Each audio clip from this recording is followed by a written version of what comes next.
Good evening, gearheads. Welcome to your Sunday night with Speed City. The Formula One season is done and dusted, as you like to say, Jonathan Green. I do. And boy, there was a lot of dust and there was a lot of doing. I mean, it was a long-ass season, as they say here in Texas. It was. And the end of the season in particular with the back-to-back with maybe a week off in between. And they forced us to go to one. They forced us. We had to go to Vegas. Yeah, we had to go. Had to go to Vegas. Had to go. I had my own personal broadcast booth in Vegas. That was kind of cool. Yeah, and it was only a few down from ours. the kids table and the big boy table. Is that what it was? And we were right on the track. I tell you what, where we were. My God. Talk about. I love. There's a few fans out there would have loved to have been in our booth and just tried to watch the cars go by. Me and Connor were being absolute fanboys, trying to take slow-mos with our iPhones of the cars going by in free practice. There were 200 miles an hour outside our booth. And sparks flying everywhere.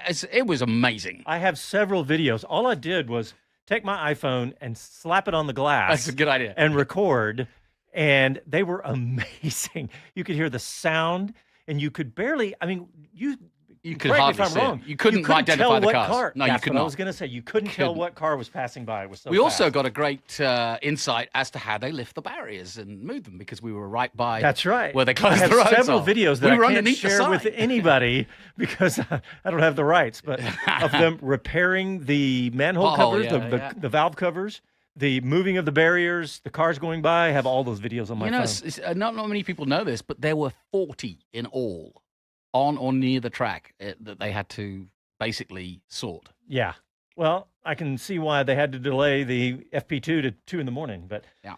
Hey, let me go over what we're talking about tonight because we are going to look back at the entire F1 season, just choose some of our favorites, favorite races, favorite everything.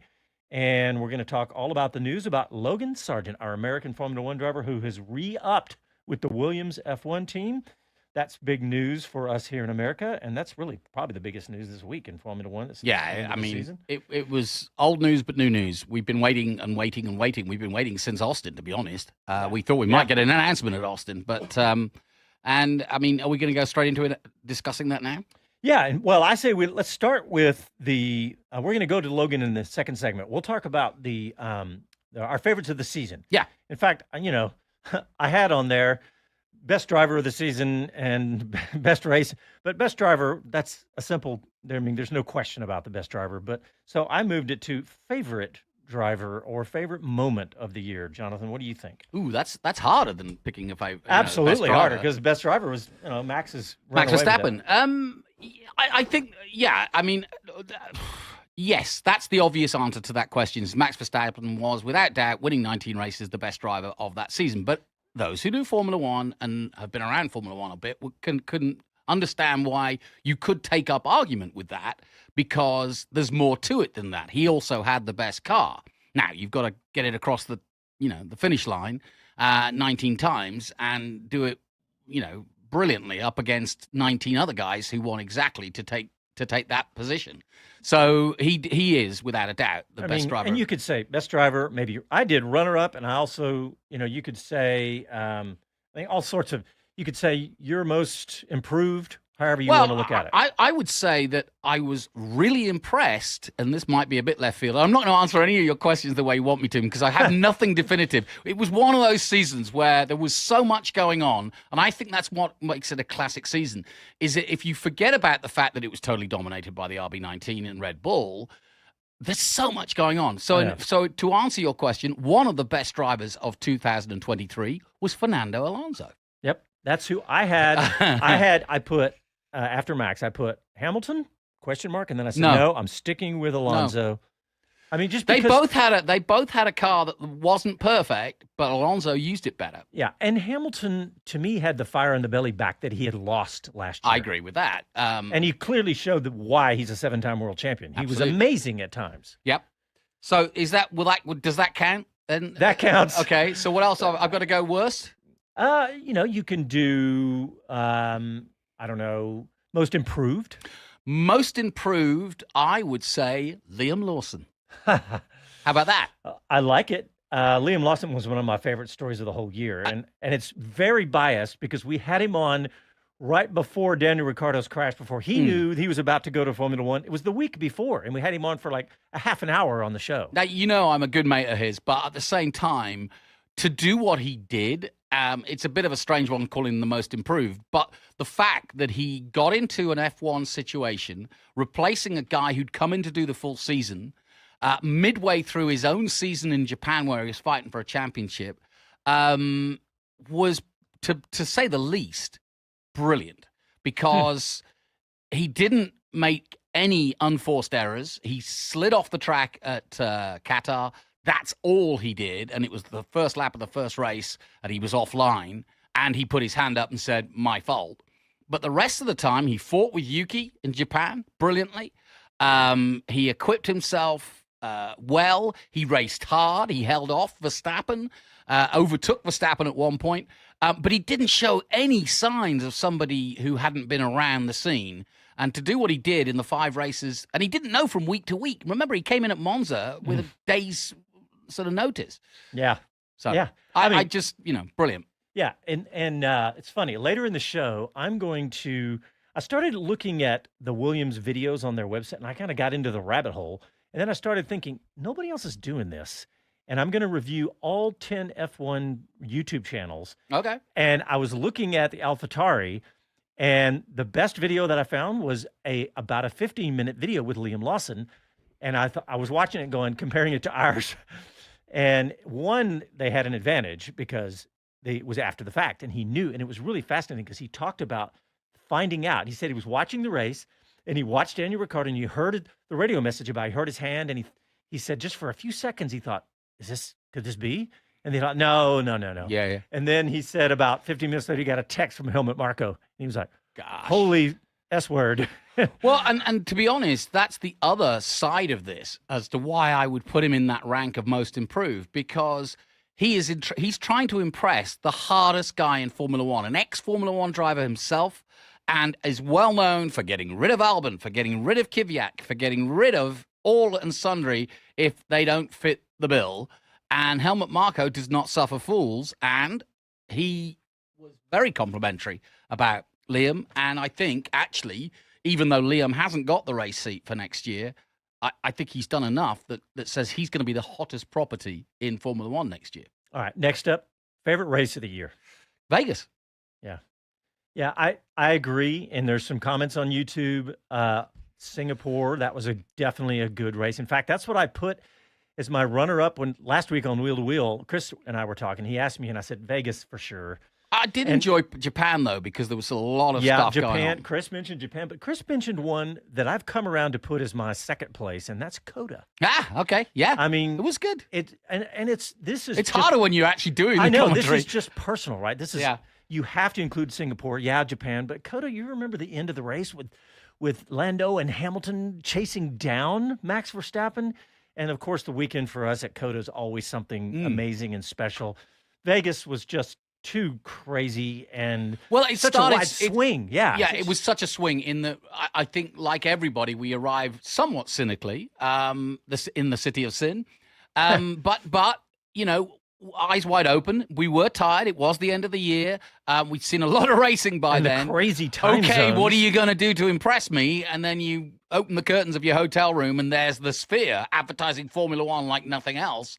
And there it is. This amazing pool table flat circuit. Again, I didn't expect an amazing pit building, and just some amazing aspects from viewing to the big screens, to just that Sphere, as I say, and then also the way they included all the acts that come to Vegas. I never thought I'd see the Blue Men, or in the opening ceremony, Journey, and so many of these big acts that are actually playing. Do you think that Max Verstappen, who early in the weekend was saying the show is crap, why are we here? I don't even want to talk about the show. I just want to talk about racing. Who at the end of the race after winning was like, wow, this was amazing. Do you think that he was told to do that? Or do you think that he did get sucked in by a really good race on, we had temperatures and slick track, lack of traction, great racing.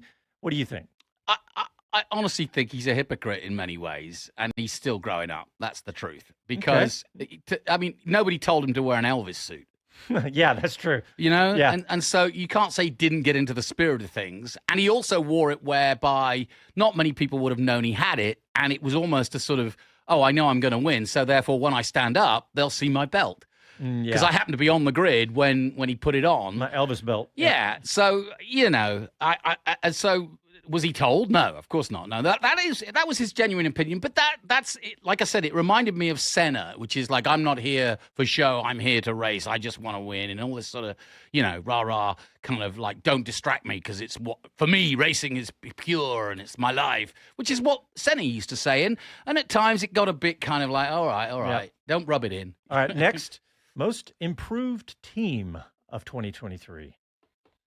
You and I were talking about this earlier in the day. McLaren. Okay, that's a pretty good one. Where was McLaren in the constructor standings last year? Let's look. Oh, 8th, 7th. No. Let's see. Andy P is on YouTube. He's going to tell us. He'll tell us by the time we look it up. Okay, but no, that would. I mean, there's so many teams that you could look at, but there's no question that McLaren. I mean, you could throw Aston Martin in there. Because theirs was a season that they came out and shocked us right for the start last year. Okay, and so they're 4th this year. Yep. So it's you had another team you talked about too. Well, Aston Martin, but the other would be Williams. Yeah, but physically, you know, Williams. Went from. That was when you said those two. That's when I said Williams. I think to me that's a clear most improved team is Williams. They've moved from 10th to 7th. Yeah, and. If you think about it, and one driver scored all the points. I was just about to say, if you do the math, Logan Sargent, he didn't add anything to it, which he was a rookie. 1 point. Let's cut him a break. Right, he added 1 point. So if you think about it that way, I think I have to choose Williams. Now McLaren in the single season most improved team, starting from 0, they were 0 for the first 4 races almost until just unbelievable after that. But all right, Granny, we need to take a quick break. And when we come back, we're going to continue our look back at the 2023 season. And we have a really cool clip from Adrian Newey. So stick with us.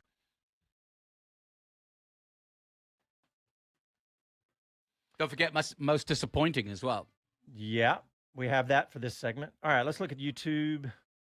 Happy Sunday, everybody says. Andy P. Happy Sunday, Kevin Kelly, David Lawrence.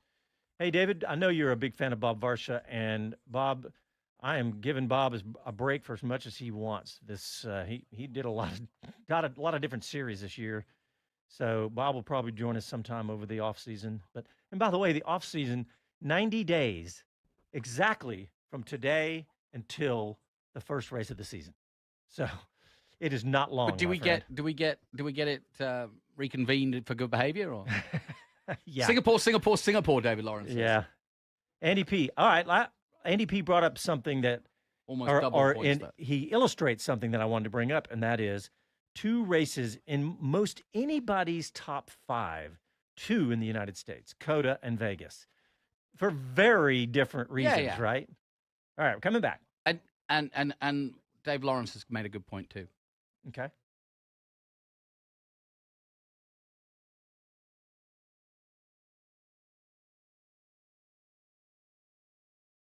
Hi, this is Gene Haas, and this is Speed City. Welcome back to the fastest hour in radio, Speed City. All right, welcome back to your Sunday night with Speed City. We're talking a recap, a look back at Formula One this year. And we're talking to some of the folks on YouTube, too, because David Lawrence just brought up a good point. Props to Oscar Piastri, Rookie of the Year. I was about to say, if you're looking for most improved, you said it. Yeah. Well, or most impressed. I mentioned Lawson as most improved, which, again, doesn't really suit his category. But most impressed, I would put Lawson also in that category. But Piastri, without a doubt. Oh, yeah. If you remember... I mean, we thought he might be better than Lando halfway through the season. Yeah, and also, when he had that year off, I remember when the whole Ricciardo Furore was going on, right? And it was Piastri's not racing. He's left F2 and he sat on the on the sidelines. And now we don't know whether he's going to get in a seat or not because Ricciardo's there, but Ricciardo's not performing and he's lost his mojo. And then the money swapped hands and they paid out Ricciardo. And I remember saying, My word, this Piastri better be really bloody good if they're willing to pay off Ricciardo 20 million. 15 and 20 million just to go away so that Piastri can drive. That's bold. Guy's won 8 Grand Prix. He's a bit of a small legend in Formula One's current era. Yeah, I'd go away for half that. Would you? I would leave you. I would leave the studio right now. Right now. Murph, you're up. All right. So we left. I said we're going to stick with Red Bull for just a minute because we have a really interesting clip from Adrian Newey. And this is from just a few days ago. And this is the e-Partrade event that just finished up, Jonathan. Talk about this whole thing. Yeah, if you don't know anything about this, go to racer.com or go to e-Partrade and look up the e-Partrade racing industry conference, if you will. Chris Medland, because he works with Racer, was in it, and he's in this clip. But over 5 days last week, they interviewed all, and I say pretty much all, the kings of industry, from Ganassi to heads of Formula E to heads of midget racing to grass track to extreme E. Everything. It's so cool. Miles from Indy. So all the key players and good people interviewing, like Paul Fanner, who's the editor of Racer, Chris Medland, of course. So good people interviewing. And then in this particular incident, they got a couple of people together, and they did it a couple of times, and they basically put Adrian Newey with his first driver from the USA, Bobby Rahal. And I didn't know much about their history. I knew that Adrian had been over here, but I didn't realize it was his first real post-college gig. And his first driver to work with was Bobby Rahal. And in the mid-'80s, 83, 84, 85, they were like ham and bud and were best of mates and have been ever since.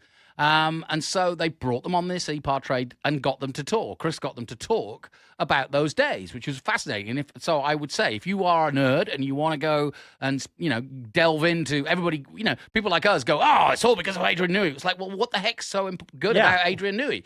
Well, we can find out. Now, there's a book out. You've got the book, I think, Adrian Newey's book. I don't. It's a fantastic book. But there is also a book he's written about the art of designing race cars. So unless you gave it to me and I haven't read it yet, but that's probably more likely. Yeah. But anyway, he is a fascinating man, and like I said, he spent a lot of time in the States doing Indy and sports cars and all sorts of things. But this was basically it came in full circle, and Chris finally said, "Well, they talked about the relationships," and he was talking about how it's that racing is about human beings. It's not really about his brilliance as a designer. So this is basically the question that Chris said, which is all of those things you've just been saying. Is that why the RB19 was as good as it was? Well, speaking of design, this year's RB19, I mean, the most successful and dominant Formula One car in history. How have you created then a team around you that has been able to produce something like that in a time where, is it fair to say it's maybe the most restrictive set of regulations you've had to work under? Well, I think if you go back then so I started at Red Bull very early 2006. And as I said, that it was then kind of setting up the engineering team, and particularly communications, seating plans, trying to reduce the meeting culture that seemed to be quite strong, trying to kind of also get people just to talk to each other rather than emailing each other all the time, getting all the departments sitting geographically next to each other rather than in different buildings, the 3 departments I referred to earlier. So it's getting all that right initially. And then from that, we've just grown that basic structure, managed to attract some great people through the years. So fantastic team of engineers that we now have, but try to run it as a very flat structure. Of course, you have to have an organogram of who's in charge of who, but as much as possible, we try to run it flat. And that hopefully makes it a place where people enjoy working there. That becomes self-feeding, that if people enjoy working there, then it's easier to attract good people. It's easier for them to kind of perform at their best. And that's really, as Bobby alluded to earlier, motor racing ultimately is a people sport. and it's the people that work in the company that are key to its success. Jonathan, how classic is that? How many times have you heard about people saying the giant corporate culture of meetings and the hierarchy and all of that just is so detrimental to success sometimes? And how many times have you seen that pyramid go up on a wall going, well, you've got the CEO at the top, and then below him are the vice presidents, and and that is the structure of so many big corporations. And yet what he described them was really interesting, not just physically getting everybody in the same room, but he described it as flat. And what he means by that, and I think I do know what he means, he basically means, look, I don't answer to you, you don't answer to me. We're all on the design team. If you've got something to say, don't ask for a meeting with me because you are junior to me, you've got less experience than me, and I'm Adrian Newey, and I've got all the success. What I want you to do is go, that's a load of rubbish, Adrian. Oh, okay, tell me why. And then there's no emails. I never liked when the email, I thought people hid behind emails when I was in the corporate world because it's too easy to go, I think this about you. Type thing, and well, isn't it easy just to say, well, hey, dude, yeah, let's talk this out. I have spent most of my life in corporate, no, in the opposite, and running my own companies and things like that. But like this year, we had a bunch of pretty big corporate sponsors, and I did get caught up in some of those trails, emails, and it's like, oh my gosh, we just had 17 emails about when the next meeting is. So yeah, I get it. All right, let's see what's next on our list, Johnny. Most disappointing driver and/or team, or both? What do you want? Checo Perez. Yeah, that's an easy one. It shouldn't be, though, because he's second in the championship, and it's pretty damning to be but that it's so obvious. I mean, it is, and I have to say, if I were one of the other 19 drivers, I'm sure if in my heart is true, I would say that too, because the bottom line is he did have the same equipment. Now, the equipment might have been designed more in favor of Verstappen's style, perhaps, and that's unfair to Adrian. I don't think he set out to do that. He goes out to do the best thing he can with what he's got. And as Chris just alluded to there, one of the most restrictive eras of Formula One in terms of rules. So, he was under the cosh in that respect. And so, and remember, the downforce, a lot of the teams, the porpoising, remember where this era is. We had to go through a lot to get to an amazing car that could work in all situations except Singapore. It wasn't a great street car. So you remember I talked about the YouTube channels. I was looking at every one of them, and I kept getting sucked in. And Alex Albon talked about his time at Red Bull. And he talked about Max Verstappen and the way he likes a car, and it was fascinating. That I would love to hear. It was so good. It was, if you go to Williams, I think it was like a 12-minute video on just Alex Albon. But anyway, he said that Max likes it really, really sharp. And he described that. Pointy. He said, if you're a gamer and you set your mouse settings to where, like, my son is this way. He sets it to where I can't even hardly operate the computer. I walk up and grab the mouse and it goes off the screen because he's got it set to where, the smallest movement makes a big movement because he's such a great gamer. And he said, Max likes the car that way. He said he likes the sharpness. He said he likes the front end, super crazy sharp. Yeah. And that is interesting because when you watch his pole position laps, of which there are 11 to look at, the car, it's effortless. And there isn't, I mean, you watch Alonso and, he's or Sargent even. I mean, we talked about, Sargent. Even the great drivers and the learning drivers are struggling with all sorts of things across a lap. But when you watch Verstappen, it's almost you sometimes it looks as though the video's sped up because it's so smooth, and there is just no. Every single F1 driver is that way, and you just look at it. I think it was the same video. Albon is sitting there eating breakfast, and the toaster pops, and it pops up and goes about 2 inches above the top of the toaster, and reaches or snatches it in midair and eats it. That, by the way, is kind of the theme of most of these YouTube channels. There's a bunch of fluff stuff on there, but there's some good ones, and y'all can hear about it. But, fair enough. Okay, disappointing team? Ooh, that's a good one. That's a good one, isn't it? Okay, Haas. I have to agree with that. I hate to say that, but it... Absolutely. I mean, they're going backwards. They did the opposite. Where were they last year? Let's look. They were probably, I think, 8th? 8th and 9th, yeah. 7th or 8th, I think. Let me look. But I mean, disappointing in that, especially when they brought all these upgrades to Austin, and frankly, by Eighth last year. Yeah. eighth, yeah. But by the time we got to Vegas, as you heard, we talked to Gunter ourselves, and we asked him that question. Both your drivers are going in two different directions. Yes, that's what they're more comfortable, but that hides the fact that whatever you did was not. They should both be going, thank you for our upgrade. I feel so much better now. Yeah. Because these two guys, Hulkenberg and Magnussen, are very experienced racing drivers. And but the frustrated fact that, racing drivers. But the fact that they're going two different directions is not good for any team. Yeah. And, I was thinking back, Williams, this is the first time, this is the highest points finish since they finished fifth back in 2017. Somebody can look at that. I think it was 17. So 6 years, best time in 6 years. So well, and I thought I saw an interview with Williams talking about how those fallow years have put them back over 10 years. They're that far behind. It's like once you start dropping the ball in Formula One, you don't just lose a year, you keep losing. So, what R&D you might have done to catch up from 10th to 9th, so it's a horrible spiral in many ways. And frankly, I think the time, and I'm not blaming Claire Williams, but her time at the top, Williams just didn't go forward. Yeah. And they knew it. And speaking of the top, James Vowles, I mean, is he kind of like a rising superstar? Yeah, it feels I think like so. It feels like it, Definitely. doesn't it?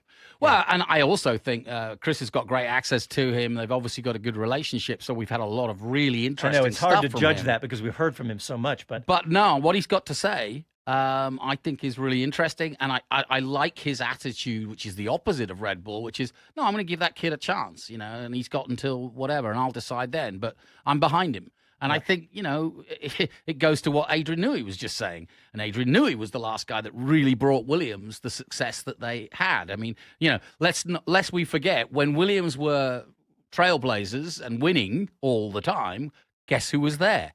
Adrian Newey. When Coulthard joined Williams, his best mate, Adrian Newey. And he was a smart guy, Coulthard, because he knew damn well making that guy your best mate is a good thing to do. Amazing influence this guy's had on the sport. All right, coming up, we are going to, right after this, we're going to talk about Logan Sargent and the big news and what we think of that. You're listening to your Sunday Night with Speed City. Back after this.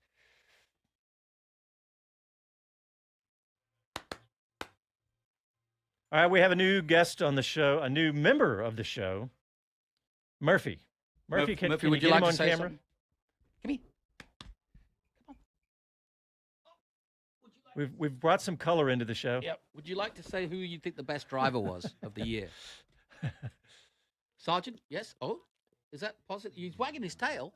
He's giving a tails up for Sargent. He keeps giving me these black looks, though. Hey! Okay, let's check out YouTube comments. Let's see. Charles Leclerc would have been second most disappointing. Well, yeah, I can see that. Checo, no longer the tire whisperer. Man, Checo had a rough year. Disappointing team. Mercedes. Yeah. That's a good one. Yeah, 2 years in a row. Yeah. I can see that. They Good dropped point. the ball. Andy P says the first 5 races are so critical for Perez next year because there are several able-bodied replacements to be able to be staring at him to jump in. Let's see. David Lawrence says Checo may not make it to Miami. David says Haas should become the new Minardi and give young drivers a chance. How about some young American drivers? Yep. Haas are in quite a pickle, says Andy. Yeah, Feels Dave like Lawrence the is only right. He solution- did talk Newey into going to McLaren. Yeah. But Andy P says Haas are in quite a pickle here. It feels like the only solution is some new blood in the design team because the upgrades didn't work. And the scary part is they don't know why. This is the second time Haas has been completely lost. What was it, the 2019, whatever? Maybe, anyway, where they were just lost. And Grosjean said, give me the old car. And Yeah. they did that again this year. Yeah, So, yeah. No, you're right. or did they? I don't know. But they've been lost before. So, rough time at Haas. And, there's been, who's one of our fans who keeps saying, is it Gunther's time to go? Gunther's brings so many intangibles. Did you hear about the CBS show? Yeah, I did. All right, coming back. Here we go. Yeah, I did.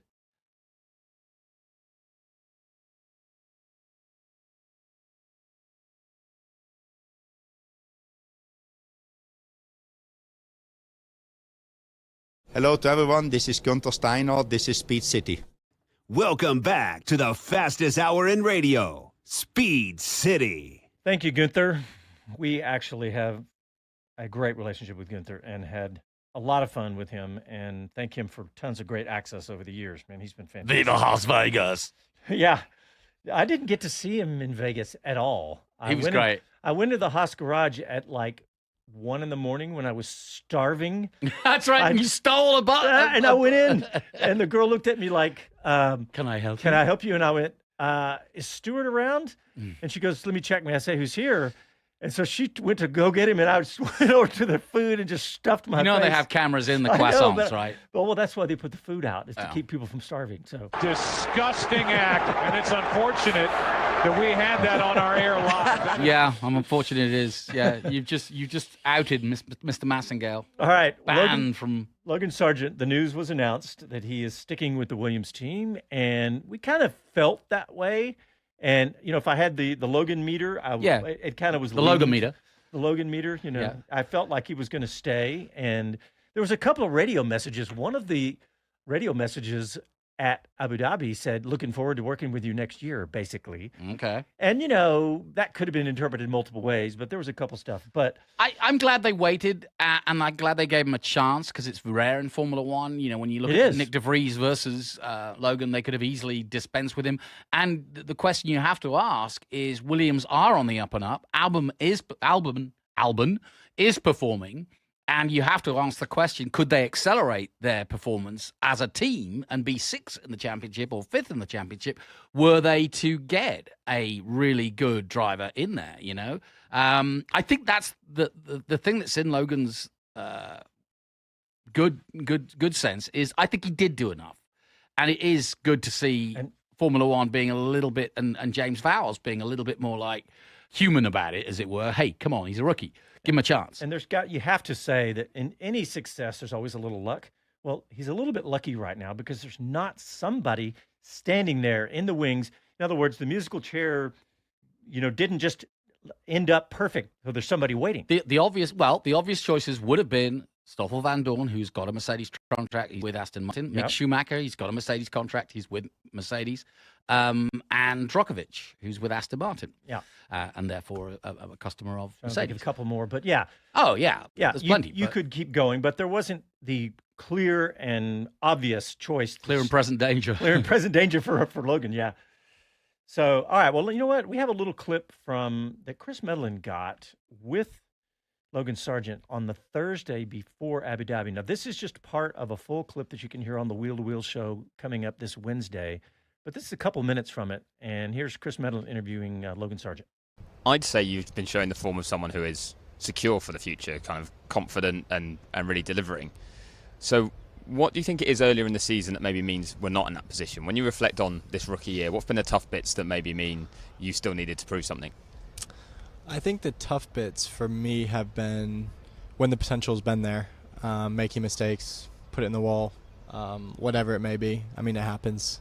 Obviously, it's not what you want to be doing, but there's only one way to figure it out. There's only one way to figure out the right approach and mindset that you need to take into session after session, and that's just building experience at the end of the day. And sure, I've made some mistakes, but I feel like now I at least have a much better understanding of the approach and mindset that I'm talking about that I needed to have to not make those mistakes in the future.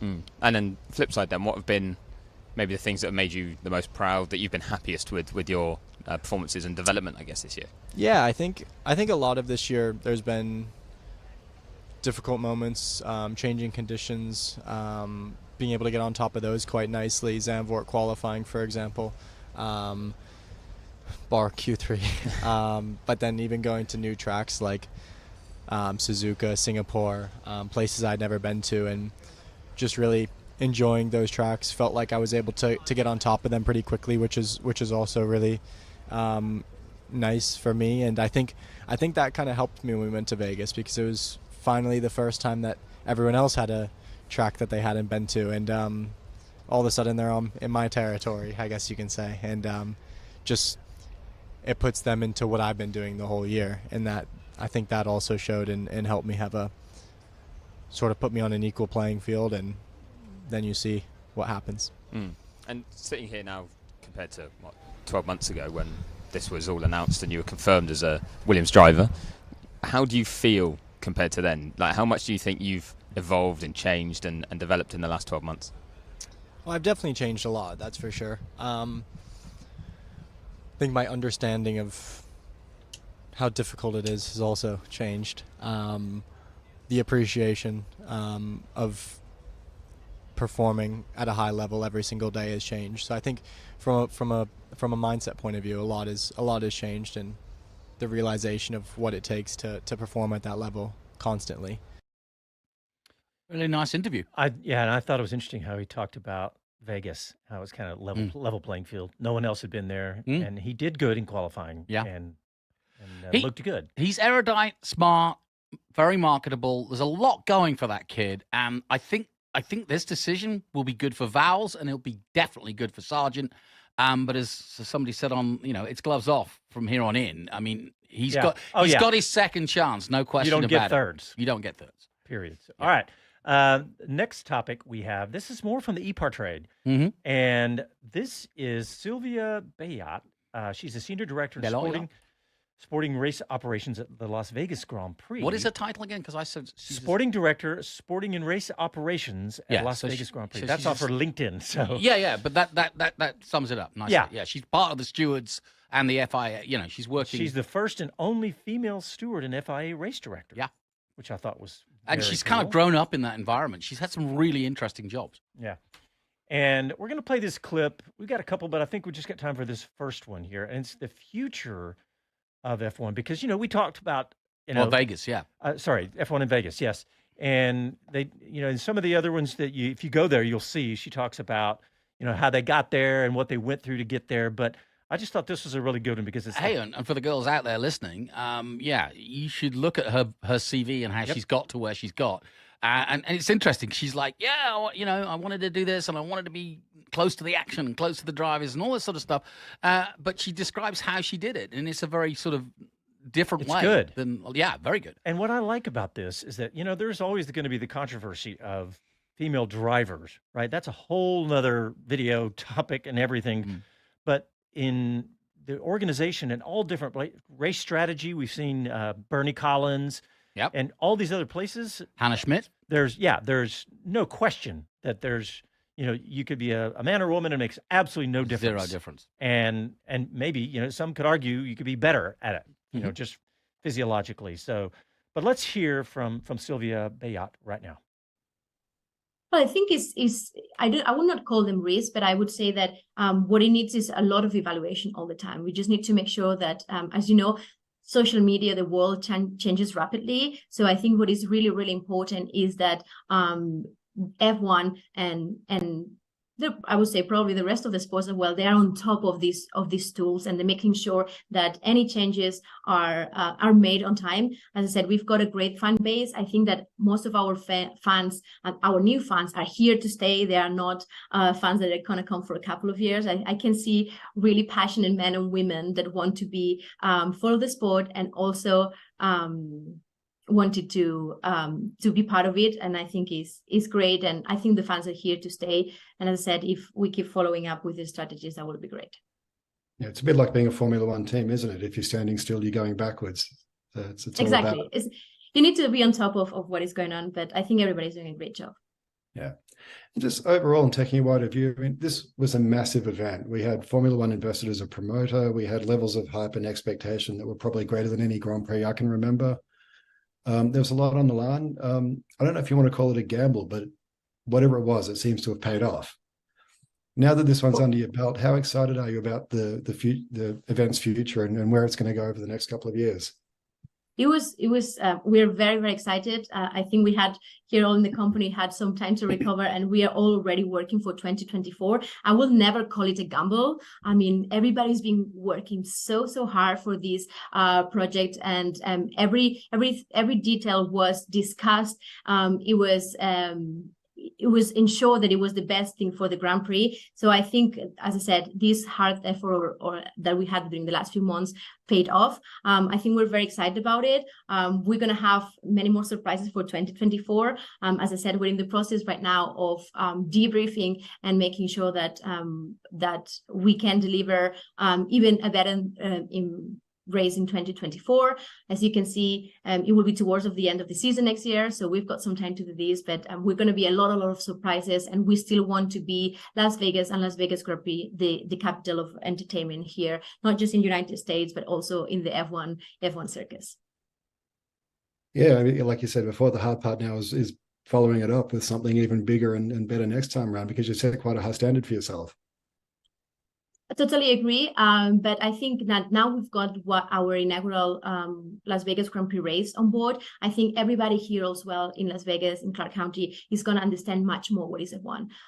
We've been putting a lot of effort to explain to the properties, to explain to our partners here in Las Vegas what is F1. But now that everybody had the chance to see what is Las Vegas Grand Prix and what F1 can deliver, I think we're going to have even much more support than we had this year.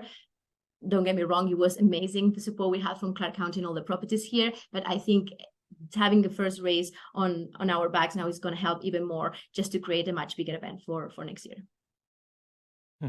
That was interesting. I like the fact that she talked about they know what to expect, and there's a lot of people, we were like Uber, everybody from Uber drivers to waiters and waitresses, they didn't know what to expect in Vegas, and now they do. And there's a lot they got wrong too. I mean, I'm not going to just get all starry-eyed about it. I mean, all besides valve covered, Yeah, but I also think I think the hotels made a mistake, and so did Austin, by the way. But they all got greedy too quick and went, oh, right, everyone's coming to town, all the high rollers. Yeah. So we can put our prices through the roof. And, of course, that scared a bunch of people off. It probably scared a bunch of people who would normally come to gamble there at an exciting week like that. So they've got to balance it. But, interesting young lady. And I think, I'm excited for her and her team to go forward from this. It's great. It's just so exciting to have a new race anywhere, much less Las Vegas. All right, coming up after this, we are going to talk about all the YouTube channels for all 10 Formula One teams. And it's a lot more than that. There's lots of fun stuff. And I want to go back to our YouTube feedback too. Yes, I will. Good points being made. All right, coming up right after this.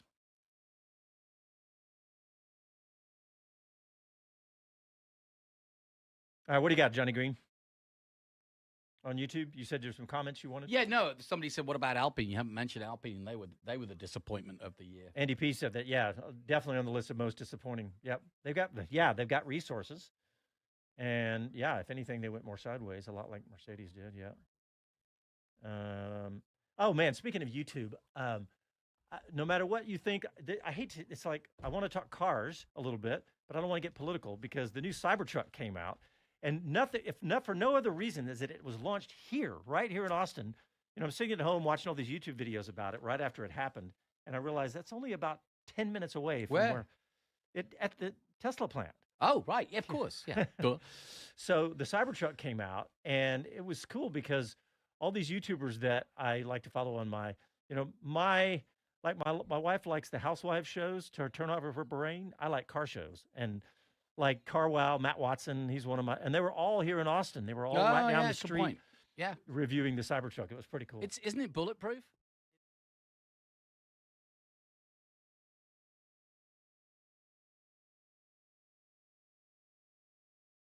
Hi, this is Max Verstappen, and you're listening to Speed City. Welcome back to the fastest hour in radio, Speed City. All right, welcome back to Speed City, your Sunday night with Speed City, and we're going to walk through all 10 channels real quick, a review of each of the channels, and I'm going to do it like top 10, and I'm going to start at the bottom and work my way up, and I'm going to give them a grade as I go. And this all started with, you're talking about James Vowles, and they have done a fantastic job. This is a little hint to my grading of videos on their website and on their YouTube channel. But I'm going to start at the bottom of the list. And that would be, and by the way, this was not easy deciding one was the worst because there's a lot that are not very good. And this is what's surprising.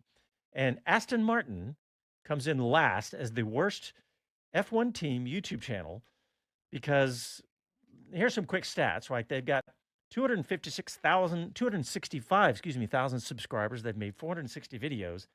but most of them are like, they all do this. They have silly driver, like, hey, Participation. either, what's your favorite this or that? And they ask each other, and they all do that, and that's kind of fun. But how many of those can you really do on a YouTube channel? Well, that's not that very creative, is it? It's very not creative at all. And they have some decent production. Most of them are like 90 seconds, so nothing really special.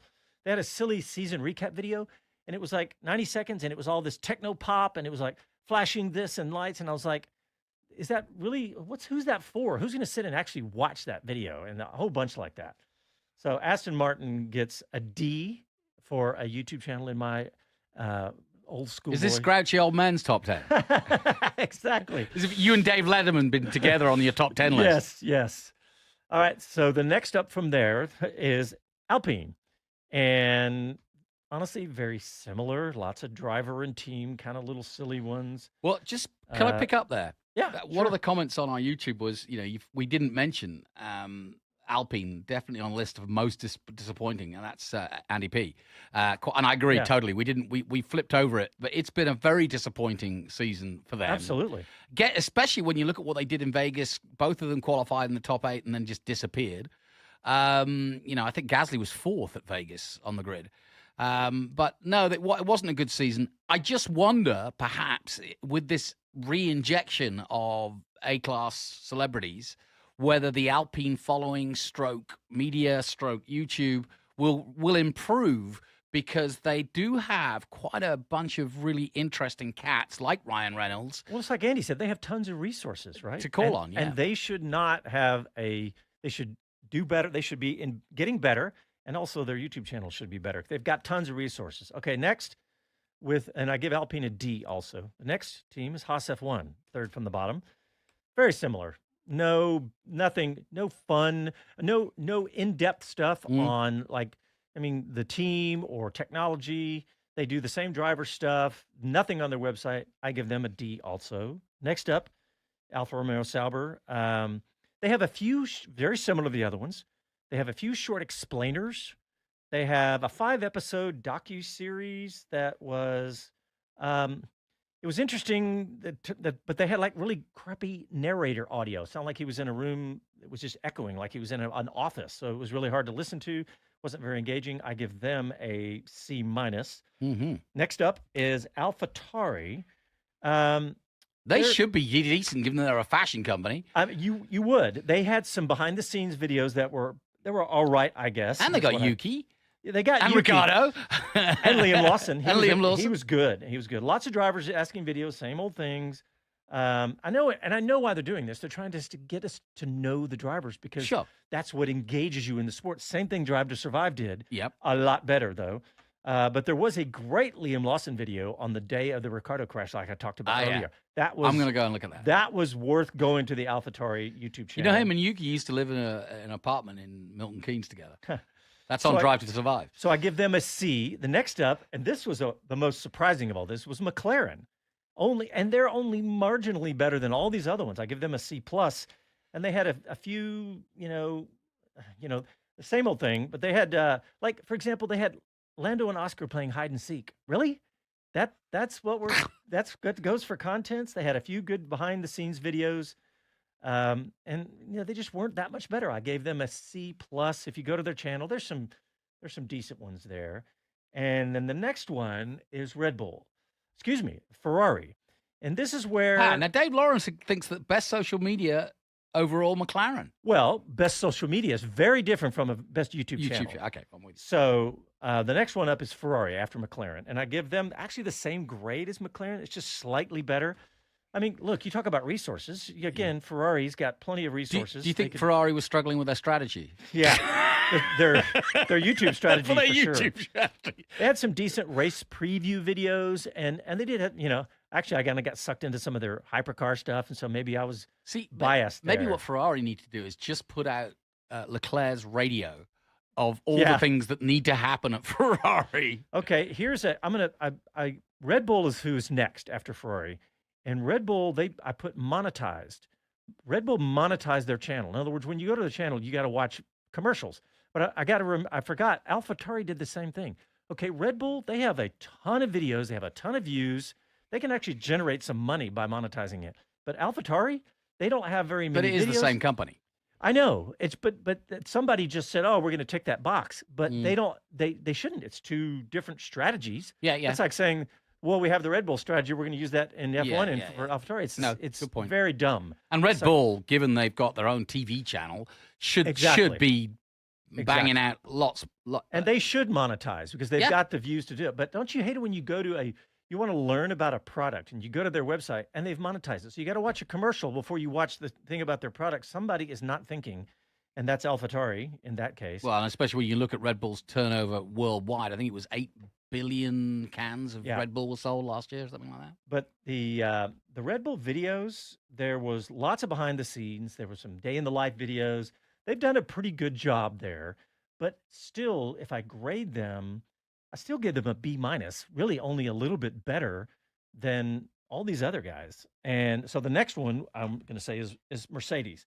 And to me, this one is the first of what I would call an actually good F1 YouTube channel. What do they because- do that's good? Okay, so they've got good debriefs. They've got good technical how it works videos. They've got good my job in F1. You know, they've got everything from the mechanics, everybody else talking about my job in F1. It's really good stuff. Do they have a compilation video of Toto throwing his headphones off? You'll have to go to the WTF1 YouTube channel for that one. But they do a good job. They do track guides, and so it's good. See that, to be honest, I mean, I'm not, of all my years in TV, one of the things that I love doing, and I'll be doing it at the Toyota Racing Series in a few weeks' time, is getting the drivers to describe the circuit themselves and the nuances of them. And now you can do it on a simulator. You can do it on, I mean, Ricardo did one about Vegas. Thought that was very good. You know, because he's giving you his thoughts about doing the simulator and also his thoughts on good, bad, indifferent. And I mean, right from the get-go, I thought we got some good insight before anybody went out on track. We had that interview with Alban, me and Chris, and Alban was really good explaining how the corners were tricky. That was, yes. And how the placement of the car was going to be key, and he hadn't even been on the track, but from his simulators. Yep, he and knew. so my point is, I think that, for me as a fan, and as somebody involved in the commentary, it's really interesting to get that insight, even if it's just a simulation. Yep.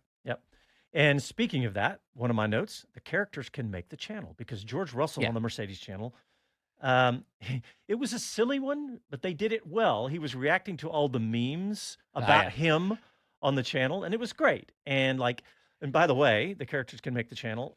All of the channels that did good on the Aston Martin channel were the Alonso videos. Yeah. They were, had 10x on engagement on their YouTube channel. So, all right. So, and saving the best for last. And by the way, I gave Mercedes a B on theirs, and I gave them an A, and I debated on an A minus for a few things, but they have some fantastic videos. If you go to, they were the only site, I think, that had a full, well-organized section on all their videos. I mean, they've got behind the scenes, they've got team talks, they've got, and as it happened, race recap with James Vowles and Team Radio and all these. But my favorites, and this is what really hooked me and started digging, were the team talks. It's just like an American football coach, the halftime speeches and the post game. I love all that. That's why Welcome to Wrexham and why Ted Lasso, all of those things. All right, yeah. And Williams does it. It's fantastic, and it's not overproduced either. It's just like you'd expect. James Vowles is sitting up at the front with the whiteboard behind him, and he's just talking about either what's going to happen or what had just happened, and they are really, and you know really what? good. It's really not hard. I know we're talking about big corporations with big money and big sponsors, but it only needs to be ticked by two people. One, the sponsor involved, let's say it's Red Bull in this case, or in Mercedes case, Ineos, or any of them, and then Toto to look at it and go, yeah, that's fine. You can let that information out. If it's a debrief or there's a lot of non-espionage type stuff that can be dealt with that is massively entertaining to the fans. And frankly, everybody talks about Drive to Survive being so clever, well, it's not. They're just actually showing you. I mean, I've been around that world. That's what it's like. And you can do it without the silliness that all Yeah. these teams, the drivers They're sitting not around acting actors. goofy. Yeah. I mean, those Mercedes technical ones are so good. I mean, the Mercedes and the Williams have done a fantastic job. Jonathan, we are out of time. I want to Got some great comments. Yeah, Everybody good disagreeing stuff or on YouTube. agreeing. Yep. Don't put things behind paywalls. I agree. Yes. Well, hey, Andy P, it's all YouTube, baby. This is good stuff, and there's a ton on Williams. Go check it out, y'all. You will be glad. All right, we are out of time, but we will be back next Sunday night, and we'll be looking through all your comments and learning and listening. So Go to ePartrade. Go and have a look at yeah, some go of those check out interviews. ePartrade. They're great. All right, thanks everybody for tuning in, and go to our website and look at our content. We'll Happy talk to trails. you next week.